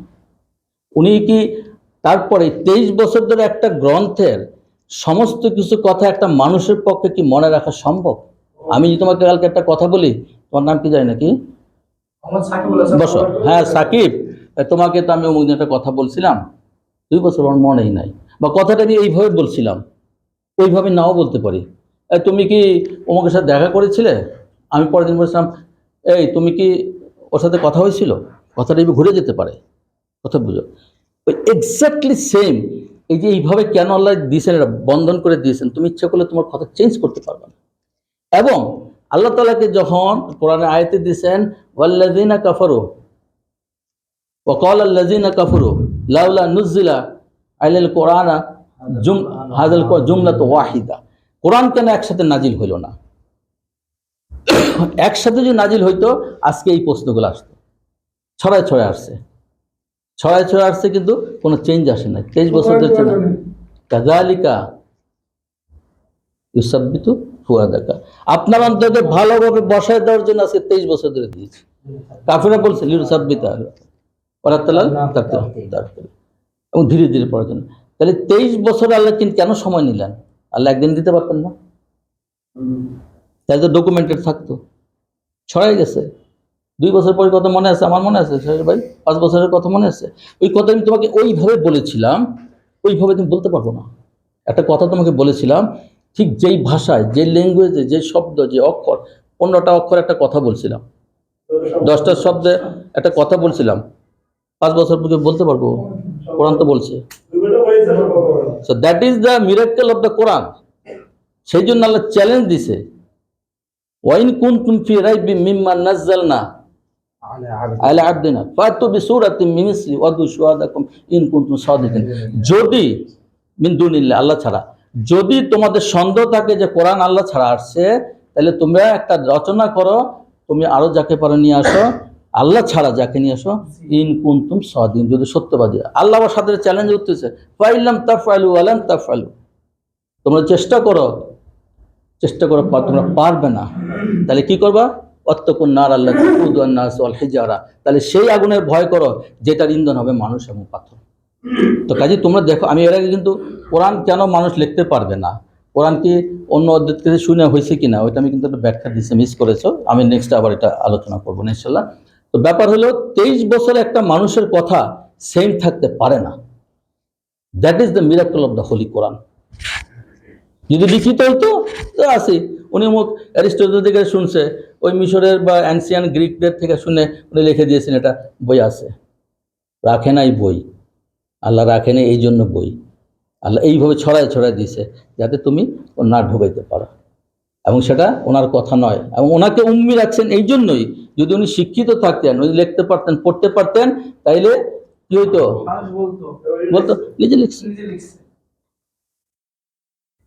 ওয়ালা ইয়াখুত্তুকা বিয়ামিনিক লা ইয়াখুত্তুকা বিয়ামিনিক, আপনি তো লিখতে জানতেন না ডান হাতে, ঠিক এই কথা আল্লাহ কোরআনে বলছেন, আপনি তো লিখতে জানতেন না, তাহলে এইগুলো আল্লাহ মজেদা রেখেছেন, কারণ এই কথাগুলো আসবে, আজকে এথিস্টরা আসতেছে, তাদের জানেন আল্লাহ আল্লাহ বানাইছেন না, কে কি কথা বলবে জানে। আজকে যেই জিনিসটা তোমরা একটা জিনিস বুঝো, সেটা হলো, আমি আলোচনাটা করি নাই, জান্নাতুল ফেরদৌসের একটা আলোচনা আছে, পরে যাব। ডিএনএ, রাসূল সাল্লাল্লাহু আলাইহি ওয়াসাল্লাম তিরমিজির একটা হাদিসে বলেছেন, আল্লাহ প্রথম মহাবিশ্ব সৃষ্টির আগে কলমকে বললেন লিখো। কি লিখবা? এই মানুষের কোড, মানুষ, জিন, উদ্ভিদ, সমস্ত কিছুর তার ভাগ্য কি হবে, সে কত বড় লম্বা হবে, সে খাটো হবে, সে কতদিন বাঁচবে, তার গায়ের রং কি হবে, তার চোখ কেমন হবে, তার সমস্ত কিছু ডিটেলস, সমস্ত তার চলাফেরা, উঠা বসা, সমস্ত ক্যারেক্টারিস্টিক এই ডিএনএর মাঝে কলম দিয়ে লেখা হয়ে গেছে। আজকে বিজ্ঞান প্রমাণ করছে ডিএনএ সব পাওয়া যায়। আমি কিরকম হব, আমার লাইফস্টাইল কেমন হবে, আমার মেধা কেমন হবে, আমি কতদিন বাঁচবো, মরবো, সব কিছু পুঙ্খানুপুঙ্খভাবে এই ডিএনএ তালা দিয়েছে। কাজে লিখিত, এটা তুমি সব হাদিস বলছে, কলমকে বলে লেখো, সবার ভাগ্য লিখে ফেলো, সবার তার চারিত্রিক, তার সমস্ত কিছু বৈশিষ্ট্য লিখে দাও। বুঝতে পারছো? এথিস্টটা কথা বলে, প্রশ্ন করে, কিন্তু আমি তো আমার জবাব দিতে পারবো না যে 100 বছর আগে আমি কোথায় ছিলাম। এথিস্টটা যদি তুমি কোথায় ছিলে 100 বছর আগে, 100 বছর পর কোথায় যাবা? এইভাবে কি হয়? আমার চোখ, আমার কান, অনেক কিছুতে আমরা ডাক্তার হওয়াতে আমাদের সুবিধা হয়েছে, অ্যানাটমিটা বুঝি। একটা শুধু তোমাদের সিম্পল বলি, অনেক কিছু, যেমন ডেলিভারি হয়, আমাদের যে পেলভিস, বেটা, আমাদের ইয়ের থেকে তাদের পেলভিসের জায়গা প্রশস্ত, বাচ্চার ধারণের জন্য রাখা হয়। এইটা কি অটোমেটিক্যালি আসলো? একই তো হইতে পারত। পুরুষ নারী যে সমান অধিকার বা সমান কথাবার্তা, আমার অ্যানাটমিকের ইয়েই তো সমান না। আচ্ছা, তারপরে এই যে স্কেল স্পাইন, স্কেল স্পাইন আমাদের একটু খারাপ থাকে, বাচ্চা যাতে ইনজুরি না হয়, এটা ইভার্টেড থাকে মহিলাদেরকে। সুবহানাল্লাহ। ওইটুকু জায়গাতে পর্যন্ত আল্লাহ তাআলা হিসাব করে দিয়েছে। অনেক কিছু আছে, আমি শুধু একটু বোঝার জন্য বললাম যে এইরকম ভাবে আমরা এক সময় যদি আলোচনা করি যে differences of the anatomical difference between the male and female কি আছে, যে সামান্য এখানে যে একটা খোঁচা লাগা, এটা আমাদেরটা খাড়া আছে, আর মহিলাদের এইভাবে দিছে যাতে বাচ্চা ডেলিভারির সময় ইনজুরি না হয়, ওইটুকু আল্লাহ তাআলা হিসাব করে রেখেছেন। তো এইটা আমার কোরআন পড়তে হবে। কোরআন মুখস্থ করে মুফতি হয়ে আজকে এথিস্ট হয়েছে। কেন হয়েছে জানো? ওই মুফতি হয়েছে, পড়াশোনা করছে। ডাক্তার তো অনেকে ডাক্তার হয়, ডাক্তারি তো করতে পারে না। মেট্রিক তো অনেকেই পাস করছে, 33 পয়ে মেট্রিক পাস করে, 80 পয়ে মেট্রিক পাস করে। আমার কাছে পেশেন্ট আসে, বলে স্যার ওটা তো ওই ডাক্তার, তো উনি তো ডাক্তারিটি লিখছে। তেমন শোনেন, 33 পয়ে মেট্রিক পাস, 80 পয়ে মেট্রিক পাসের পার্থক্য আছে, দুইটাই মেট্রিক পাস। মেধা আল্লাহ সবাইকে দেয়নি। ডাক্তার সবাই আছে, ইঞ্জিনিয়ার সবাই আছে, সবাই তো একরকম এখন হয় না, সেই মেধা দেয়নি। এথিস্ট হয় কিভাবে? যে এবং তুমি বুঝো যে এটা ভাগ্য লাগে, তাদের দুর্ভাগ্য। রসুলের সময় সকালবেলা ইমান আনছে, তার জ্বর আইসা পড়ছে, ওর ওর আত্মীয় স্বজন দেখতে ইমান আসছে না, জ্বর আইসে, সাথে ইমান ত্যাগ করে দিচ্ছে। এই তো ইমানের ইয়া। একবার রসুলের ছেলে মারা গেল, কাসেম কি মোহাম্মদ বোধ মারা গেল, তখন সারা অন্ধকার, সূর্যগ্রহণ হইল, সমস্ত হাজার হাজার কাফের আসলো আজকে ইসলাম গ্রহণ করতে। আরে বাবা, দেখছো রসুল পূর্ত শোকে পুরা অন্ধকার হয়ে গেছে, তাহলে উনি সত্য নবী? আসতে পরে রসুল বললেন, না, আমার সন্তানের মৃত্যুর সাথে সূর্যগ্রহণের কোনো সম্পর্ক নাই, এটা তার ন্যাচারাল ওয়েতে হয়ে গেছে। উনি চাইলে, ইতিহাস বলে যে উনি চাইলে উনি সবাইকে মুসলমান করে দিতে পারতেন, কিন্তু উনি জানেন যে উনি কালকে আবার যখন দেখবে না, আবার সব চলে যাবে। ওই যে জ্বর আসতে পড়ে গেছে, ইমান ছেড়ে দিয়ে গেছে। এটা ভাগ্যের কিসমতের ব্যাপার। আবু জেহেল আপন রক্তের, আপন চাচা না, চাচতো চাচা, আবু লাহাব, আবু তাহলেব ছিল আব্বাস এবং হামির, এটা না, আবু জাহল আবু চাচা না, বংশীয়। আব্বাস, তারপর লাহাব, আবু লাহাব, আবু তালেব আপন চাচা, উনি অন্য বংশ, মানে চাচতো চাচা। আবু জাহেলকে একজন তার বন্ধু বলল, দোস্ত একটা কথা বলি, সত্য কথা উত্তর দিবা, এটা ইয়ের মাঝে ওপেন স্পেস, মরুভূমির মতো বা খোলা জায়গায়। যদি তাকায় দেখলো নাই, যদি দেখি আমার পক্ষে না যায়, পরে আবার বলি নাই, সাক্ষী তো নাই। বলে কি কথা, তুমি মোহাম্মদ কি সত্য নবী? বলে আমার থেকে বেশি কেউ চিনে না মোহাম্মদের সত্য নবী। তাহলে তুমি ইমান আনো না কেন? বলে আমি ইমান আনবো, আমি কুরাইশ সম্প্রদায়ের সর্দার, আমি ভাতিজার কাছে বাইরে থাকবো, তার আন্ডারে আমি চলবো, আমি কি যাবো না? বলে এই নাকি, এবং এটা শুনে সে মুসলমান হয়ে গেছে। আর তার কিসমতে নসিব হয় না। যুগে যুগে এথিস্ট থাকবে, তাদের বিভিন্ন প্রশ্ন থাকবে, সব প্রশ্নের উত্তর দিতে পারবো না। আজকে ডিএনএ যে প্রমাণ আসলো, ডিএনএ আগে ছিল? তখন যদি বলতো যে তোমার বাবা যেটা তোমার বাবা, প্রমাণ করো, কিভাবে প্রমাণ করতো? ডিএনএ হলো স্টক সলিউশন, যেটার সাথে একটা চুল দিয়েও প্রমাণ করা যাচ্ছে সব। সে কোথা থেকে আসছে। যে কোনো একটা রেসিডুয়াল বডি দিতে পারে। একটা হাড় তাহলে আজকে প্রমাণ আসছে, এটা ইসলামের জন্য সুবিধা হয়েছে, আমাদের জন্য সুবিধা হয়েছে। রিজার্ভ হয়। কিন্তু যখন ধরো 500 বছর আগে বললো যে এটা তোমার বাবা, কি প্রমাণ আছে? তুমি জন্মের সময় দেখছিলে তোমার বাবা? ওর সাথে মিলাতে হবে। না না, ডিএনএ তো তখন ছিল না, আবিষ্কার হয়নি। 500 বছর আগে ধরে, যদি 100 বছর আগে ধরে, বললো এটা তোমার তো বাবা না, বলে না আমার বাবা, প্রমাণ করেন। আমাকে ব্লাইন্ডলি বিশ্বাস করতেছে কেন? আমাকে সাক্ষী দিয়েছে আমার মা। তো আল্লাহ আছে, সাক্ষী দিয়েছে কে? রাসূল ইসলাম, যে জীবনে একদিন বলে নাই। তাহলে এই যে 23 বছর উনি যে দাওয়াত দিলেন, 40 বছরের পর, এই সারা জীবন খালি মিথ্যা কথাই বলছেন। আখিরাত আছে, দোজখ আছে, কিয়ামত আছে, কবর আছে, আল্লাহ আছেন, হাসর নাসর আছে, বিচার হবে, যে জীবনে একদিন মিথ্যা কথা বলে নাই। এটাই তো একটা প্রমাণ করে জীবনে একটা মিথ্যা কথা বলে নাই। সে 23 বছর ধরে শুধু মিথ্যা কথাই বলে গেল, মানুষকে ধোঁকা দিয়েই গেল। ঠিক হয়? হয় না, বাস্তবে আসতে হবে। এরা কোরআনের বহু কিছু আয়াত ধরে, যেমন আমি ওদিন একটা কথা বলছিলাম, একজন, আমি এগুলো শুনি, বলছে আল্লাহ বলছেন যে তিনি বলিলেন আমি করিব। তো বলে তিনি বলিলেন আবার আমি করিব কেমনে হয়? তাহলে এটা আরেকজন, তিনি বলিলেন তো বলবেন কি তিনি করিবেন। তাহলে তিনি থার্ড পার্সন, আবার ফার্স্ট পার্সন আসলো কেমনে? এখন ওটা তার একটা গর্দব, পড়াশোনা যদি করতো আসতো না।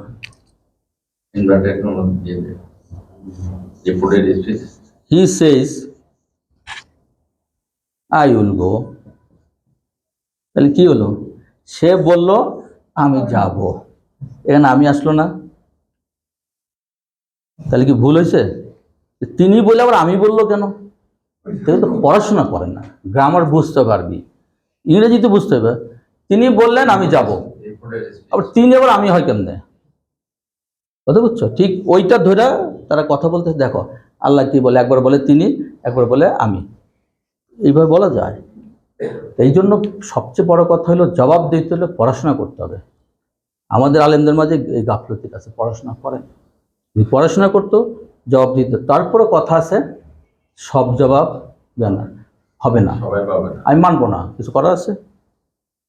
আমার সৃষ্টি কিভাবে হয়েছে? আল্লাহ বলে ফি আনফুসিকুম, তোমাকে নিজেকে দেখো কিভাবে তৈরি হয়েছে, কিভাবে তৈরি হয়েছে। আমরা তো ডাক্তার দেখে আমাদের বুঝি, আমার একটা নখ আজ পর্যন্ত যদি পৃথিবীর কোনো মানুষ যে চুল আমরা কেটে ফেলে দিয়ে একটা পশম পরে যায়, একটা পশম বানায় দেখুক দেখি, আর কিছু না, বডি মডি বাদ দিয়ে দিলাম।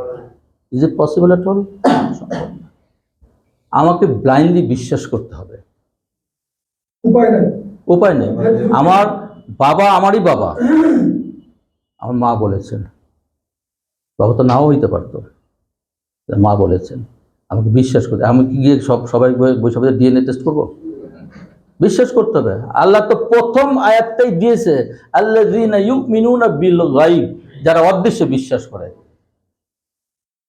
দেখা দিলে তো, যদি আমার এখন তো নামাজ পড়ে নাই, আমার পেট ব্যথা দিয়ে দিত আল্লাহ, বা 5 ওয়াক্ত পড়ি নাই, হাতটা প্যারালাইসিস হয়েছে, সব মসজিদ ঘুরে যেত, তাতে পরীক্ষা হইল না।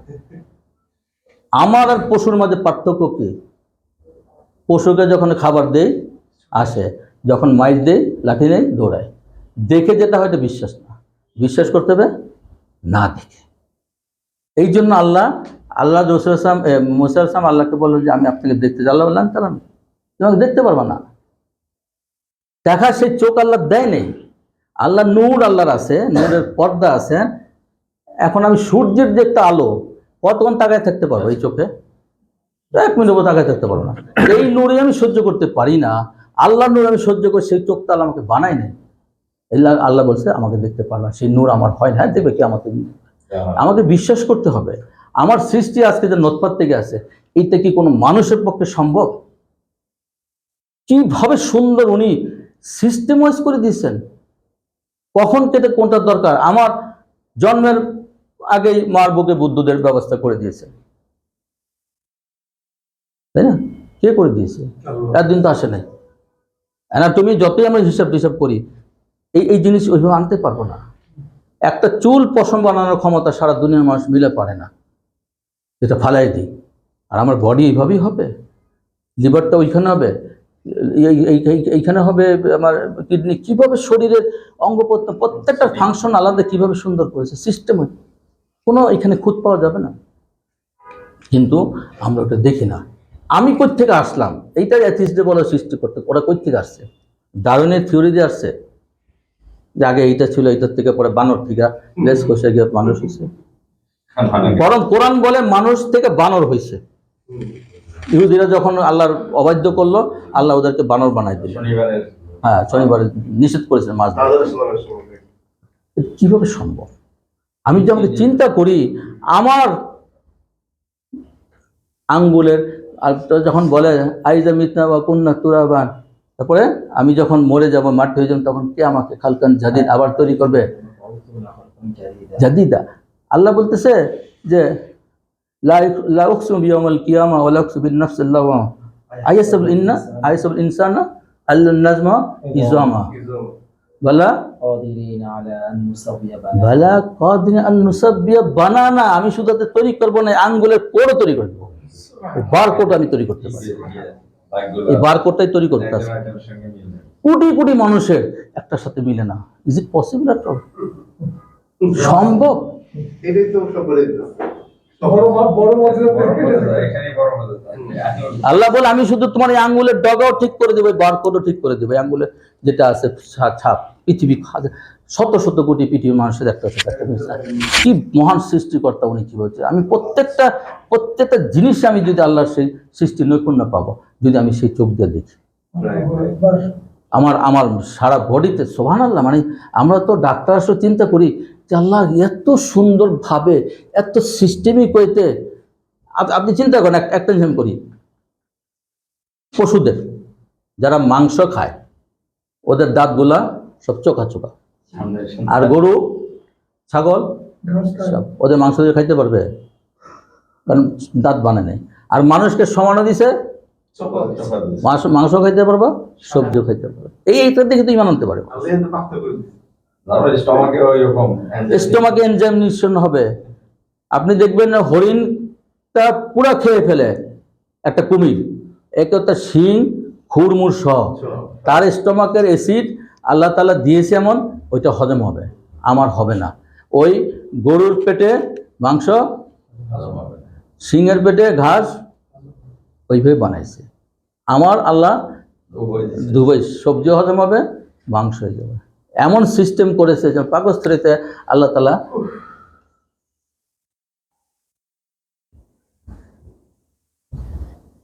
এই পাকস্থলীতে একটা আবরণ আছে, মিউকাস মেমব্রেন। পাকস্থলীতে হাইড্রোক্লোরিক অ্যাসিড নিঃসরণ হয়।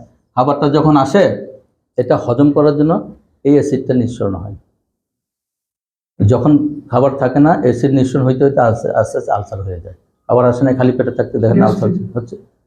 এবং এই হাইড্রোক্লোরিক অ্যাসিড সো পাওয়ারফুল, এত পাওয়ারফুল, এইটা যদি পাকস্থলীকে এই অ্যাসিডের ভিতরে পাকস্থলী গলে যাবে, ওইখানে গলে যাবে। অনেক কিছু জিনিস মানুষ প্রাকৃতিকভাবে দেখতে হবে। হ্যাঁ, না ইট ইজ সো পাওয়ারফুল। হ্যাঁ, মেমব্রেনের কারণে গলে না। এই পাকস্থলীকে যদি ওই হাইড্রোক্লোরিক অ্যাসিড বাইট করে গ্লাসের মধ্যে দিয়ে দেন, এটা নিজে গলে যাবে। এত পাওয়ারফুল অ্যাসিড নিয়ে ঘুরতেছে, কিন্তু ইয়ে হয় না। আচ্ছা, আপনি দেখেন, এক মিনিট, বরফের দেশে যান, আপনার হাত পা জমে গেছে গা, পা জমে গেছে গা, গ্যাংগ্রিন হয়ে গেছে, চোখটা জমে না। এত ঠান্ডার মাঝে চোখ কিন্তু সবচেয়ে দুর্বল, একটা কুটা লাগলে সহ্য করতে পারেন না, সেন্সিটিভ। এই ঠান্ডা বরফের চোখ কিন্তু ঠিকই আল্লাহ রাখছে। আর চোখ যদি জমে যেত, কোথায় কোনটা প্রয়োজন আল্লাহ ঠিক সিস্টেম ওইভাবে করে দিয়েছে। হাত পা জমে যাবে, কিন্তু সোজা কথা না।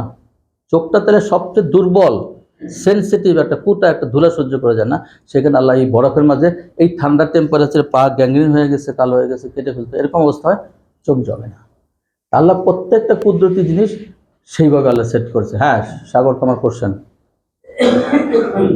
স্যার, আল্লাহ পাকের কথাই তো কোরআনের কথা, হুম, আর রাসূলের কথা তো হাদিস। রাইট। এবং আল্লাহ পাকের কথাই তো রাসূল সাল্লাল্লাহু বলছে। তবে আমরা হাদিস না বলে তার কোরআন বলতে তো পারি না, তার কথা তো সে বলে থাকে, আমরা হাদিসের কথা বলি। আচ্ছা, রাসূল ইসলাম আল্লাহর আদেশে আমরা সবই, আমরা যে খাই দাই সবই কিন্তু আল্লাহর আদেশে হয়। তাহলে প্রশ্ন আসে, তাহলে আমার কি দোষ? পাপ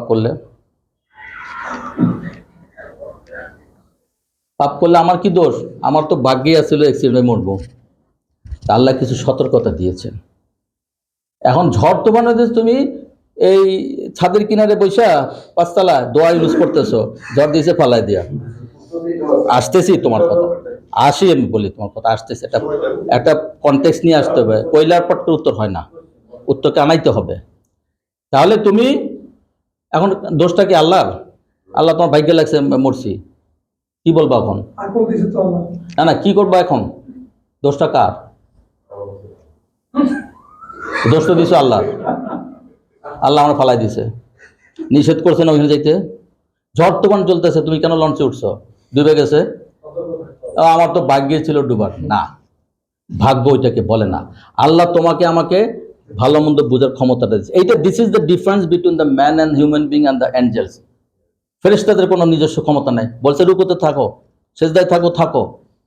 মানুষ, আমি আল্লাহকে বলছে নামাজ পড়বো না, স্বাধীনতা দিছে, তাই না? স্বাধীনতা দিছে না? তো সে ফেরেশতার কি স্বাধীনতা আছে? খাড়ায় থাকো তো, যে এখন কিয়ামত পর্যন্ত খাড়ায় থাকো, তওয়াব করো তো তওয়াব করো। কিন্তু মানুষকে স্বাধীনতা দিছে এবং তার কর্মের জন্য সে দায়ী হবে। যদিও তার ভাগ্য লেখা হয়ে গেছে, তো আমি জানি না, কারণ আমার স্কুলে আমি পড়াশোনা করি নাই। টিচার কিন্তু বুঝা গেছে এটা ফেল করবো, আমরা ফেল করছে, আমি দৌড় দিয়েছে, টিচার ফেল করে দিছে, পড়ায়নি, ফেল করে দিয়ে, এটা হইলো? বাস্তব জিনিস বুঝো। তোমার যে কোশ্চেন ছিল যে আল্লাহর কথাই রাসূল ইসলামের কথা, ব্যাপারটা সেরকম না। আল্লাহ কোরআনে যে জিনিসগুলা বেসিক মূল এবং এটাই ফরজ, এবং রাসূল ইসলাম সেটা করে দেখাইছেন। এই জন্য কোরআনের কথা আর হাদিস একরকম না। হাদিস রাসূলের মুখ দিয়ে কথা হচ্ছে, কোরআনের ভাষাটা হাদিসের ভাষাটা একরকম না। একটা মানুষের দুইটা ভাষা হইতে পারে না। এটা কিন্তু আমার একটা প্রশ্নের উত্তর আছে। কিন্তু যদি কোরআন রাসূল ইসলামের হইতো, তাহলে হাদিস আর রাসূলের ভাষা এক না, তাহলে একটা মানুষের দুই ভাষা হয়। কোরআনের ভাষাটা দেখো একরকম, রাসূল ইসলামের ভাষা দেখো একরকম, বুঝতে পারছো? আর আল্লাহ তাআলা আদেশ দিয়েছেন, রাসূল সেটা ফলো করেছেন, সেটা সে বলেছেন। যেমন আমি তোমাকে বলি, আল্লাহ তাআলা একটা আয়াত বলছেন, আউযু বিল্লাহি মিনাশ শাইতানির রাজিম, বিসমিল্লাহির রহমানির রহিম, ইয়া আইয়ুহাল্লাযিনা আমানু ইযা কুমতুম ইলাস সালাতি ফাগসিলু বুজুহাকুম ওয়া আইদিয়াকুম ইলাল মারাফিক ওয়ামসাউ রুউসাকুম ওয়া আরজুলাকুম ইলাল কাবাইন।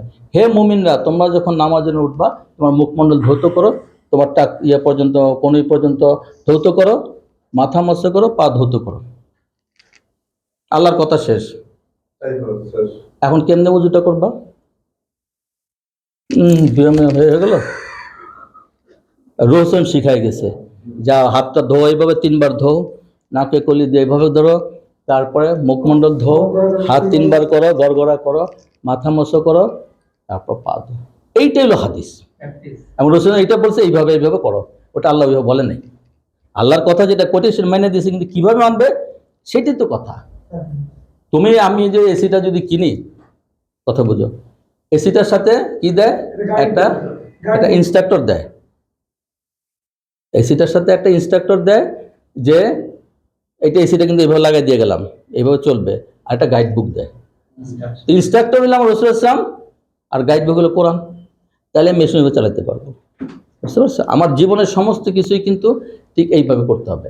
এখন তুমি যেটা বলছো যে আল্লাহর কথাই তো কোরআন, রাসূল ইসলামের কথা কি এরকম কেন? এটা ব্যাপারটা, এটা তার ভাষায় করেছে, তার মুখের ভাষায় বলছে। আর ওটা আল্লাহ কবার বলছে? আল্লাহ কোথার থেকে আসছেন? এটা আল্লাহ জিবরাইলকে বলেছেন, এটা ওহী, এটা নাজিল হয়েছে, বুঝতে পারছো? এবং আল্লামাউ শাদীদুল কুওয়া, ফেরেশতা সে জিবরাইল তাকে শিখাইছে, আল্লাহ শিখাই দিছে। আল্লাহর কিন্তু কথাটা জিব্রাইল বলেছেন, ডাইরেক্ট কিন্তু আল্লাহ রাসূল সাল্লাল্লাহু আলাইহি ওয়াসাল্লাম বলেন, জিব্রাইল নিয়ে আসছেন এবং তাকে শেখানো হয়েছে। শিখাইছে কে? শক্তিশালী একজন ফেরেশতা, দ্যাট ইজ জিব্রাইল আলাইহিস সালাম। তো কাজে হাদিসের ভাষাটা পড়ো, দেখবো যে কালা কালা রাসূলুল্লাহ সাল্লাল্লাহু আলাইহি ওয়াসাল্লাম, যে এরকম যে হাদিসগুলো আসে, তাই না, কোরআনের সাথে মিলে না।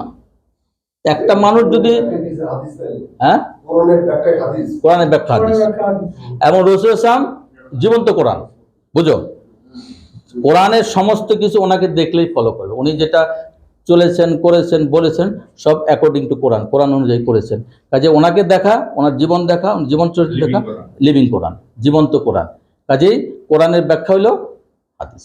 ওই যে বললাম অজুর ফরজ দিয়েছে এটা, কিন্তু কিভাবে যে অজু করবা এটা রাসূল সাল্লাল্লাহু আলাইহি ওয়াসাল্লাম দেখাই দিয়েছেন। নামাজ ফরজ করছে, আল্লাহ তো কোথা নামাজ কিভাবে বলে নেই, বলছে আকিমুস সালাহ, নামাজ প্রতিষ্ঠা করো। কোন সময় বলছে? যে আকিমুস সালাতা লিদুলুকি শামসি ইলা গাসাকিল লাইলি কুরআনুল ফজর। আল্লাহ বলছে সূর্য ওঠার আগে, সূর্য ডুবার পরে এবং ফজরে এবং অতিরিক্ত নামাজে, তারপরে অমিনাল লাইলি ফাতাহাজ্জাদ বিহি নাফিলাতাল্লাহ, এবং রাত্রেবেলা অতিরিক্ত নামাজ যেটা তাহাজ্জুদ দিয়েছে। আল্লাহ এইভাবে বর্ণনা করেছেন। কিন্তু আমি কয় রাকাত কেমনে পড়বো, কোন সময় পড়বো? আল্লাহ বলে দিয়েছেন ইন্নাস সালাতা কানাত আলাল মুমিনিনা কিতাবাম মাওকুতা, নিশ্চয় মুমিনের জন্য ওয়াক্ত মতো নামাজ পড়া ফরজ, এইটুকু বলে দিয়েছে। কারণ ওয়াক্তটা কোন সময় থেকে কত, ফজর রাতে কতটুকু জোর, এটা রাসূল বলেছে। ক্লিয়ার? আমরা কি বলবো ব্যাখ্যা কোরআন, হ্যাঁ, মানে কোরআনের ব্যাখ্যা যে হাদিস হয়, ব্যাখ্যা কোরআন জানি তো এটা ব্যাখ্যা তো কোরআনে আসছে, কোরআনের ব্যাখ্যাই তো রাসূল দেখাইছে। হাদিসে কি আমরা একটা পারি ব্যাখ্যা কোরআন? না না, বলবো না, ব্যাখ্যা তো এটা হয়। জিনিসটা বুঝতে হবে এইভাবে। আল্লাহ কোরআনের ডাইরেক্ট নির্দেশ দিয়েছেন।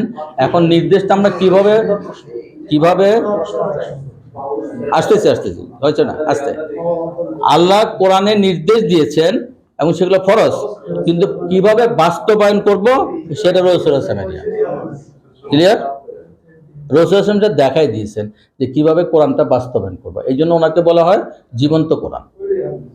বুঝতে পারছো? এইটা হলো কথা। এবং কোরআনের কথা, রাসূল সাল্লাল্লাহু আলাইহি ওয়াসাল্লামের কথা ভাষাগতভাবে এক নয়। কোরআন এটা আল্লাহর ভাষা, আল্লাহর ডাইরেক্ট কথা। এইখানে কোনো কাটছাটের ব্যাপার নাই। হাদিস দেখো না কাটছাট হয়ে কী অবস্থা হয়েছে। 20 লাখ না 30 লাখ হাদিসতে মাত্র কত 2000 হাদিস কালেক্ট করে নিয়েছে ইমাম বুখারী। এরকম কত হাদিসেরই আসছে। কেন? ওই যে মানুষের কথা, আমি তোমাকে বলছি, তুমি তাকে বলেছো। ওই যে রাবি আসছে, কালা কালা রাসূলুল্লাহ কালা স্বামী, তো আমি শুনছি অমুক থেকে শুনছি, শুনতে শুনতে কিন্তু বহুত কিছু ঢুকে গেছে। তুমি কোরআনে তো সে কোনো সময় ইয়ে করতে পারবো না। 1400 বছর একই অবস্থা। আলিফ লাম মিম যালিকাল কিতাবু লা রাইবা ফিহি, ওইটাই চলছে। এখানে তোমার আমার ঢুকাবার কোনো স্কোপ নেই। আর ওইভাবে ব্যাখ্যাগতভাবে তো প্রশ্নই আসে না। একটা অক্ষরে দিক ঢুকতে পারবে না, একটা আয়াত ঢুকতে পারবে না, একদম কোডেড, পুরা ইয়ে ভাবে কোডেড হয়েছে। আমরা অনেক সময় ইয়ে করেছি। আজান তো 7:30 নামাজ হয়, 7:30